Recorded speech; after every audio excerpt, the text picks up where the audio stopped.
In this lesson, we want to do arranging numbers in order of magnitude. Saka ndo subtopic yedu yatiri kuda kustada iye. Arranging numbers in orders, cannot in order of magnitude. Saka kuti magnitude zoreva kuti size. Magnitude means the size or the value of a number. Very important to write down. Magnitude means the size or value of a number. Andiri. Saka kana tichitaura pamusoro pe order of magnitude, tiri kureva order of size. But iyo order of size yacho chichimbova chii. It refers to arranging numbers based on how many digits they have or how many times bigger they are using powers of 10, for example. Saka tinoziva kuti 10 to the power 2 zvinoreva kuti 100 i1 nema02, ko 10 to the power 5 i1 nema05 saanonyorwa akadai so 100,000. 10 nema07 i1 nema07 saka inenge iri chi 10 million. So order of magnitude, tikakuvunza kuti ndeipi number hombe apa, tikavunza takangotarisa kuno kucheta uku, munotongoona kuti iyi ndiyo hombe, ndiyo number 1 pakukura, iyi yoita number 2, iyi yoita number 3. But chatoda kuti muzive ndechekuti chero tikakupai manamba acho ari aya, mofanga kuziva kuti iri to the power 7 ndo hombe, kotevera iri to the power 5, kopesara neiri to the power 2. So ndo kuarrange in order of magnitude kwacho. 10 to the power 7 is a greater magnitude than 10 to the power 5. Nekuti 10 to the power 7 tikada kuibhedenura inova 10 million. 10 to the power 5 inova 100,000. Ndepi hombe 10 million 100,000. Tese tinoziva kuti 10 million ndiyo hombe. So to arrange numbers by orders of magnitude, count the digits in each number. Alright? Compare the place values. And place value it's not as a number iri furthest left kana kuti number yekutanga tichibva ku left. Ndoinotudza kuti i-million here, i-10,000 here, i-100,000 here, etc. So then use powers of 10 to understand how many times bigger one number is than the other. Kuti tinzwisise zviri kutaurwa pano, ngatitei example. Satakuda kuita example 5.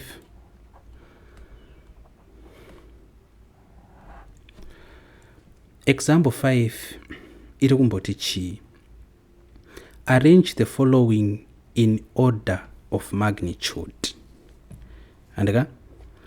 Then ndo zvatanzitite saka tinoita sei. Manamba atapiwa ndeapi? 120,306, 456,328, 789,000, 1 million, then 5,210,634, like that. So order of magnitude.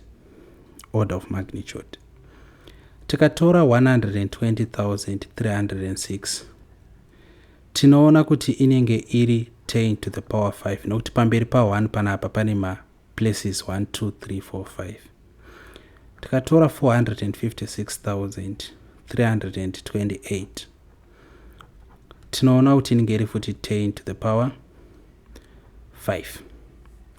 Tikatora 789,000 inenge iri futi 10 to the power 5. Tiri kuti apa pamberi pe the furthest digit ku left pane 4 decimal places. Pane 5 decimal places, sorry. Tikatora 1 million inenge iri 10 to the power 6.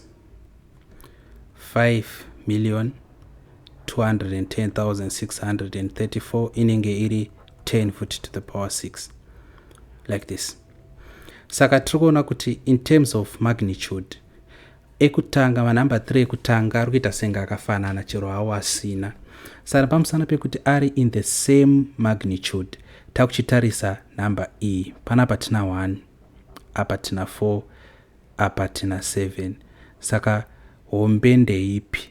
Kana chiti order of magnitude, tunotanga nediki tichienda kuhombesa. Saka diki apa inenge iri 1. Saka teta kutonyora order of magnitude is diki yacho inenge iri 120,306. Murikuona zvaitika. Zvaitika ndezvekuti tatanga taona kuti manumbers edu inenge iri 10 to the power 5, e to the power 5, to the power 5, to the 6, to the 6, nekuti tiri kuverenga number of places after the first number. Saka ari 3 zvorava kuti ari musame bracket, ari musame magnitude, but saka chakudecide kuti hombe ndeipi yangova first number. Saka 120,000 kunotevera of course 556,328 kozouya 789,000. Then panapa tina 1 na 5 zvese zvina 10 to the power 6, saka zviri musame magnitude.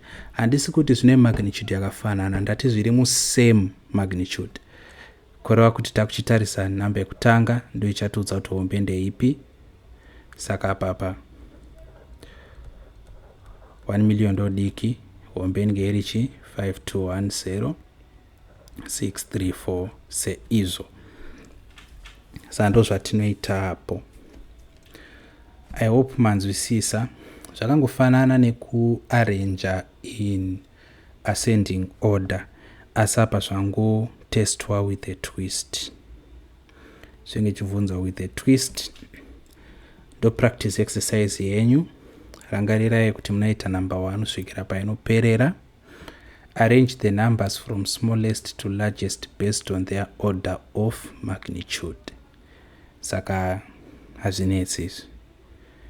Munoita number 1 ina 10, 1,101. Remember kuti zvikanzi based on their order of magnitude, munotanga nediki muchienda kuhombe. That is what you are expected to do.